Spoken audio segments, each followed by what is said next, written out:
말도 안 되는 일이 벌어졌습니다. 미국 맨해튼에서만 살던 억만장자 여성이 수십억짜리 타운하우스를 팔고 서울 강남 아파트에 입주했습니다. 그녀를 비웃던 상류층 이웃들마저 지금은 한국 아파트에 줄을 서고 있다고 합니다. 그 시작은 단 하나, 따뜻한 바닥, 바로 한국의 온돌이었습니다. 미국 상류사회 전체를 뒤흔든 K주거 문화의 반전 이야기, 지금부터 전해드립니다. 시작 전에 잠깐. 좋아요와 구독은 제게 정말 큰 힘이 됩니다. 그럼 오늘 이야기 시작합니다. 월스트리트의 여제. 그게 제 별명입니다. 48세, 프린스턴대 경제학 박사, 자산 운용 규모 5조 달러. 맨해튼 최고의 타운하우스에서 딸 앨리스, 건축가 남편 제임스와 완벽한 삶을 살았죠.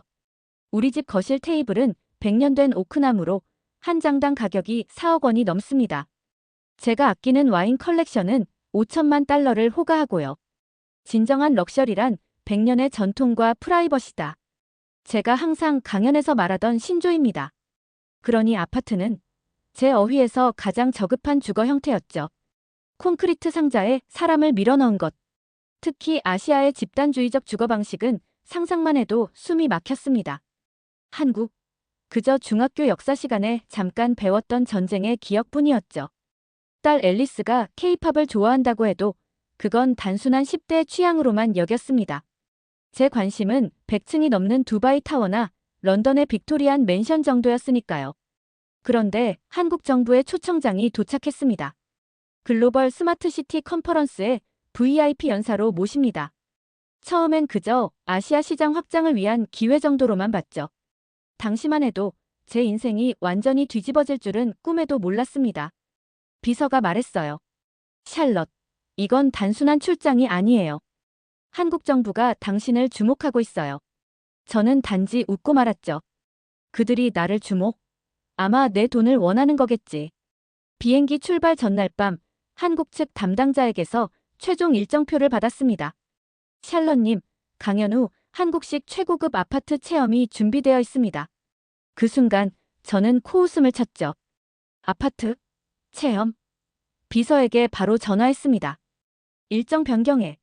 난 콘크리트 박스에서 자지 않아. 포시즌이나 리츠칼튼으로 바꿔. 비서는 조심스럽게 말했어요. 샬럿, 이건 그냥 아파트가 아니래요. 한국 최고 부자들이 사는. 제가 말을 끊었습니다. 부자? 아파트에? 말도 안 돼. 난 단 이틀만 머물 거야. 빨리 나가자고. 비행기 안에서 호기심에 한국 아파트를 검색했어요. 흥미로운 헤드라인들이 보였습니다. 삼성 회장, 84억 원짜리 아파트 매입. 한국 아파트, 세계 스마트홈 기준을 새로 쓰다. 과장된 마케팅 문구 같았지만 제 편견에 작은 균열이 생겼죠. 비즈니스석 옆자리에 앉은 한국계 미국인 교수가 물었습니다. 한국 가세요? 그 짧은 대화 후 그는 웃으며 말했어요. 미국인들은 이해 못해요. 한국 아파트는 단순한 건물이 아니에요. 그건 세계에서 가장 발전된 생활 플랫폼이죠. 인천공항에 도착했을 때 저는 30시간 비행의 피로로 짜증이 났습니다. 한국 관계자는 웃으며 제안했어요. 레이놀즈님, 호텔 대신 바로 아파트로 가시죠. 모든 준비가 되어 있습니다. 거절하기 어려운 분위기였어요. 마지못해 단 하룻밤만이라고 양보했습니다. 인천공항에서 첫 충격이 왔습니다. 자동 입국 심사대를 통과하는데 30초밖에 걸리지 않았어요. 어디 미국 JFK 공항과 비교가 됩니까? 거기선 이 시간은 기본이죠. 수화물도 앱으로 위치 추적이 가능했습니다. 뉴욕에선 상상도 못할 일이었어요. 고급 세단을 타자마자 AI 시스템이 제 이름을 불렀습니다. 레이놀즈님, 목적지까지 32분 소요 예정입니다. 차 내부 온도와 음악이 제 프로필에 맞게 자동 조정되었어요. 이게 진짜 아시아인가? 라는 생각이 들었습니다. 미국 언론이 보여주던 아시아와 전혀 달랐으니까요. 아파트 단지에 도착했을 때 첫인상은 호텔보다 좋다였습니다. 로비는 5성급 호텔 수준이었고 갤러리처럼 작품들이 전시되어 있었어요. 보안 시스템은 더 놀라웠습니다. 얼굴 인식만으로 문이 열렸고 샬럿 레이놀즈님 환영합니다라고 한국어와 영어로 동시에 인사했죠. 엘리베이터는 제 신원을 이미 확인했는지 버튼을 누를 필요도 없이 자동으로 목적지 층으로 이동했어요. 복도에 들어서자 센서가 제 움직임을 감지해 조명이 은은하게 켜졌습니다. 문 앞에서 다시 얼굴 인식으로 문이 열렸고요. 이게 정말 아파트인가요? 안내원에게 물었습니다. 문이 열리자마자 느껴진 따뜻함. 3월의 서울은 쌀쌀했지만 실내는 완벽한 온도였어요. 이건 온돌이라는 한국 전통 난방 시스템입니다. 2000년 전부터 내려온 기술이죠. 신발을 벗고 맨발로 바닥을 밟는 순간 전율이 일었습니다. 내 발끝이 살아있다는 걸 처음 느꼈어요. 제 입에서 나온 말에 저도 놀랐어요. 마치 어머니의 품 같은 따뜻함이 발바닥에서부터 온몸으로 퍼져나갔습니다. 그날 밤 온돌 바닥에 이불을 깔고 누웠을 때 문득 눈물이 흘렀어요. 앨리스는 왜 이걸 경험하지 못했을까? 미국의 초호화 타운하우스가 갑자기 차갑고 텅 빈 공간처럼 느껴졌습니다. 이건 시작에 불과했어요. 냉장고가 제 식습관을 분석해 건강 상태를 알려주고 에스프레소 머신은 제가 다가가기도 전에 뉴욕에서 즐겨 마시던 더블샷 아메리카노를 내렸습니다. 창문은 제 수면 패턴에 맞춰 햇빛을 조절했고요. 처음으로 알람 없이 깊은 잠에 들었습니다. 20년 만의 일이었어요. 다음 날 아침, 딸 앨리스와 영상통화를 했습니다. 평소와 달리 흥분된 목소리로 말했어요. 앨리스, 넌 이런 집에 살아봐야 해. 이건 말을 잇지 못했습니다. 설명할 단어가 없었어요. 앨리스는 제 표정을 유심히 살피더니 물었습니다. 엄마, 괜찮아요? 엄마가 그렇게 감동한 모습은 처음 봐요. 오전에는 강남 중심지의 초고층 아파트 단지 더에라 91을 방문했어요. 84층 펜트하우스로 안내받았는데 그곳에서 본 한강 전경은 맨해튼의 센트럴파크. 뷰를 순식간에 시시하게 만들었습니다. 하지만 정말 놀라운 건 건물 시스템이었어요.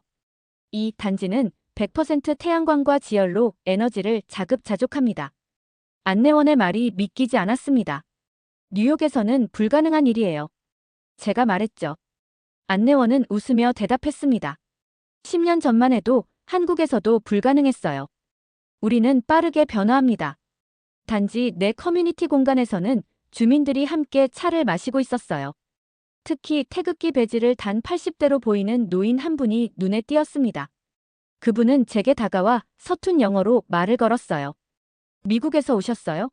저는 한국 전쟁 때 미군 덕분에 살았습니다. 고맙습니다. 그 순간 가슴이 뭉클했어요. 노인은 이어서 말했습니다. 이 아파트는 우리 모두의 집입니다. 여기선 독거노인도 외롭지 않아요. 안내원은 이 단지의 특별한 시스템을 설명했습니다. 노인이 24시간 동안 움직임이 없으면 자동으로 관리실과 가족에게 알림이 간다고요. 미국에서는 노인들이 집에서 쓰러져도 며칠간 발견되지 않는 일이 비일비재했습니다. 저는 무의식적으로 무릎을 꿇고 바닥을 손으로 쓰다듬었어요.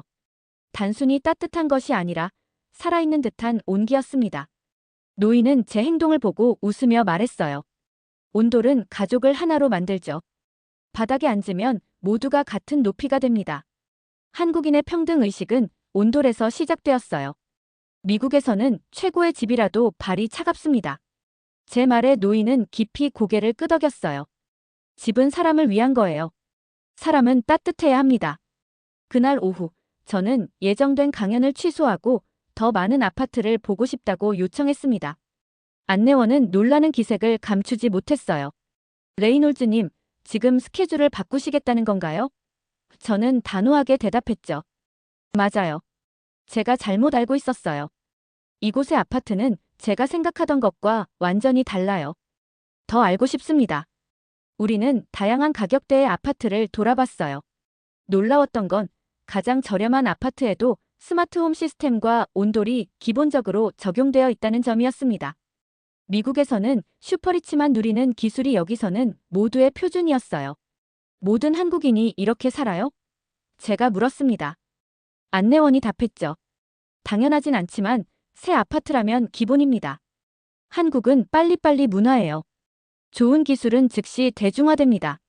미국에서는 새로운 기술이 상류층에서 중산층으로 퍼지는데 10년이 걸렸는데 한국은 1-2년이면 충분했습니다. 어떤 단지에서는 AI가 실시간으로 공기질을 제어하고 노약자 움직임을 감지해 이상 징후가 보이면 자동으로 관리실과 병원에 연결했어요. 아이들은 등하교 시 단지 전체의 보안 카메라로 보호받았고 어르신들은 함께 식사하는 커뮤니티 공간이 있었습니다. 복도는 조용했습니다. 벽은 차갑지 않았어요. 이웃들은 서로의 얼굴을 알고 있었죠. 한 단지에서는 주민들이 공동 정원에서 채소를 가꾸고 있었고 다른 곳에서는 아이들이 안전하게 뛰어놀고 있었어요. 이게 진짜 집이군요. 저도 모르게 중얼거렸습니다. 저녁에는 한국건설회사 CEO를 만났어요. 그는 제게 물었습니다. 레이놀즈 씨, 우리 아파트를 어떻게 생각하세요? 솔직히 답했습니다. 처음에는 오해했어요. 아파트라는 단어 때문에. 그런데 이곳의 아파트는 단순한 주거 공간이 아니었어요. 이건 삶의 플랫폼입니다. 미국의 100년 전통이 부끄러워지는 순간이었어요. 그날 밤 호텔로 옮기지 않고 아파트에 남기로 했습니다. 온돌 바닥에 앉아 노트북을 열고 메모했어요. K아파트 미래 주거의 표준. 갑자기 제 비전이 명확해졌습니다. 이건 트렌드가 아니라 혁명이었어요. 그리고 저는 이 혁명을 미국에 가져가기로 결심했습니다. 뉴욕으로 돌아온 저는 즉시 행동에 나섰습니다. 20년간 살아온 맨해튼 타운하우스를 시장에 내놓았어요. 부동산 중개인은 제가 미쳤다고 생각했습니다. 샬럿, 이 집은 당신의 상징이에요. 정말 팔 생각인가요? 월스트리트의 동료들은 등 뒤에서 수군거렸죠. 레이놀즈가 드디어 미쳤나 봐. 한국 아파트. 말도 안 돼. 남편 제임스마저도 처음에는 이해하지 못했습니다. 당신이 그렇게 싫어하던 콘크리트 박스로 이사한다고. 하지만 저는 확신에 찼습니다. 나 한국식 삶을 가져올 거야. 사무실에서 직접 한국 건설사에 연락했어요. K아파트의 기술과 철학을 미국에 도입하고 싶습니다. 합작 투자를 제안합니다. 그들은 처음엔 의심했지만 제 진정성을 알아봤습니다. 남편 제임스에게 온돌 시스템의 원리를 설명하고 스마트홈 기술의 통합 방식을 보여주었어요. 건축가로서 그는 점점 흥미를 보였습니다. 이건 혁명적이야. 바닥 난방이 공간 구성을 완전히 바꿀 수 있어. 가구 배치의 자유도가 5배는 높아지지. 가장 어려웠던 건 투자자들을 설득하는 일이었어요. 이건 모험이 아닙니다. 필연입니다. 미팅에서 단호하게 말했습니다. 미국의 주거 문화는 변해야 해요. 우리는 너무 오랫동안 같은 방식을 고수해왔습니다. 한국은 이미 미래를 살고 있어요. 한 투자자가 빈정거렸죠. 레이놀즈, 당신이 갑자기 동양 문화에 빠진 이유가 뭔가 명상이라도 시작한 건가? 저는 차갑게 대답했습니다. 내가 본 건 문화가 아니라 미래예요. 한국은 기술과 인간미를 완벽하게 결합했어요. 우리가 따라잡지 못하면 미국은 주거혁명에서 완전히 뒤처질 겁니다. 결국 실리콘밸리의 대형 투자사 2곳이 제 비전에 동참했습니다. 그들도 직접 서울을 방문한 후 완전히 설득되었어요. 이건 단순한 부동산 투자가 아니야. 생활 방식의 혁명이야. 테슬라 초기 투자자 중 한 명이 말했습니다. 2024년 가을 뉴욕 맨해튼에서 K아파트 뉴욕 시범단지 계획을 발표했습니다. 언론의 관심은 폭발적이었어요. 미국 부동산의 여제, 한국식 아파트로 시장을 뒤흔들다. 워싱턴 포스트의 헤드라인이었죠. 발표회장은 실리콘밸리 CEO들과 월스트리트 투자자들로 가득 찼습니다. 무대 위에서 온돌 바닥 샘플을 직접 보여주었어요. 이건 단순한 난방이 아닙니다. 2000년 전 한국인의 지혜가 담긴 기술이죠. 미국이 중앙난방으로 냉기를 해결하지 못할 때 한국은 이미 완벽한 해결책을 가지고 있었습니다. 온돌, 스마트홈, 커뮤니티 라운지, 무인 보안, 드론 배송.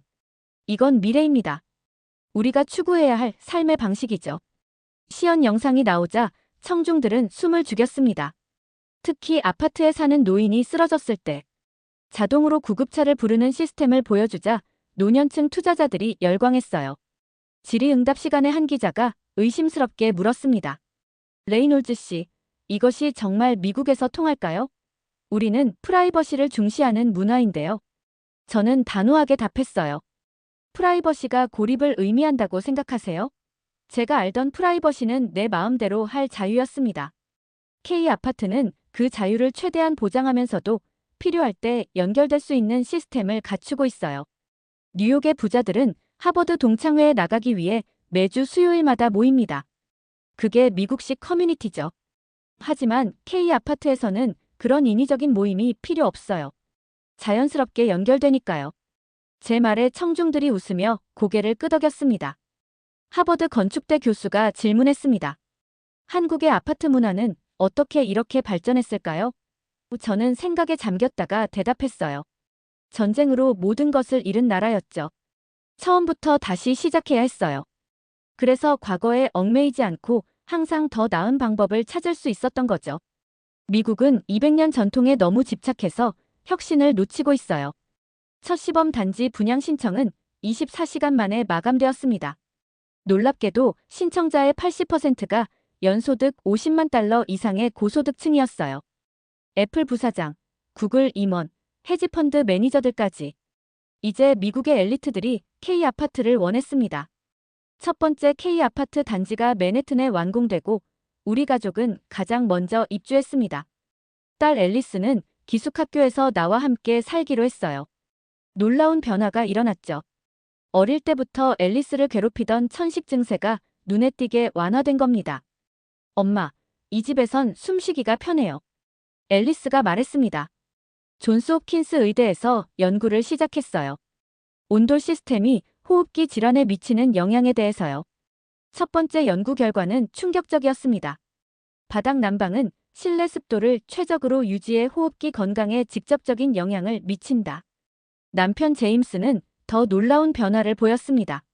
한국건축대학과 공동 연구를 시작했어요. 이런 건축, 나도 배우고 싶어. 그는 온돌의 원리를 미국 현실에 맞게 재해석한 새로운 디자인을 개발하기 시작했습니다. 미국 건축은 100년 동안 제자리 걸음이었어. 이제 배워야 할 때야. 가족 저녁 식사의 풍경도 달라졌어요. 우리는 이제 바닥에 앉아 함께 식사를 합니다. 처음엔 어색했지만 곧 자연스러워졌죠. 우린 따뜻한 바닥 위에서 서로를 다시 알아가고 있어요. 인터뷰에서 제가 한 말입니다. 그 말을 읽은 다른 억만장자들이 잇따라 K아파트에 투자하기 시작했죠. 더 놀라운 건 사회적 변화였어요. K아파트 단지에서는 이웃 간의 교류가 활발해졌습니다. 은퇴한 월스트리트 임원이 아이들에게 경제를 가르치고 실리콘밸리 개발자가 노인들에게 스마트폰 사용법을 알려주었죠. 87세 할머니는 이곳에 오고 나서 처음으로 외롭지 않다고 CNN 인터뷰에서 눈물을 흘렸습니다. 의료계에서도 K아파트에 주목했어요. 존스 홉킨스 연구팀은 온돌 시스템이 노인 관절염, 환자의 통증을 평균 43% 감소시켰다는 연구 결과를 발표했습니다. 메이오 클리닉에서는 바닥 난방이 수면의 질을 개선하고 불면증 치료에 효과적이라는 연구를 시작했어요. 미국 주택정책 담당자들도 K아파트를 연구하기 시작했습니다. 시범 단지의 에너지 사용량은 기존 고급 주택 대비 40% 절감된 것으로 나타났어요. 뉴욕타임스는 미국이 지금까지 놓치고 있던 에너지 혁명이라는 특집 기사를 실었죠. 범죄율도 주변 지역보다 현저히 낮았습니다.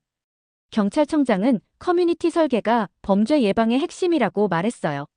가장 흥미로운 변화는 실리콘밸리에서 왔습니다. 유명 대기업들이 사무실을 K-스타일로 리모델링하기 시작했어요. 한국식 스마트 시스템이 직원 생산성을 15% 향상시켰다는 스탠포드 연구 결과가 나왔죠. 이제 미국의 혁신 중심지에서조차 한국의 기술력을 인정하기 시작한 겁니다. 저는 아침마다 커뮤니티 라운지에서 이웃들과 커피를 마십니다. 이제는 그 시간이 하루 중 가장 소중한 순간이 되었어요. 달라진 건 주거 환경만이 아니었어요. 제 마음도 가치관도 완전히 바뀌었습니다. 진정한 럭셔리는 얼마나 격리된 공간에 사느냐가 아니라 얼마나 연결된 삶을 사느냐에 있다는 걸 깨달았죠. 이 영상이 마음에 드셨다면 구독과 좋아요 부탁드립니다. 여러분의 응원이 더 많은 이야기를 나눌 수 있는 힘이 됩니다. 다음에 더 감동적인 이야기로 찾아뵙겠습니다. 감사합니다.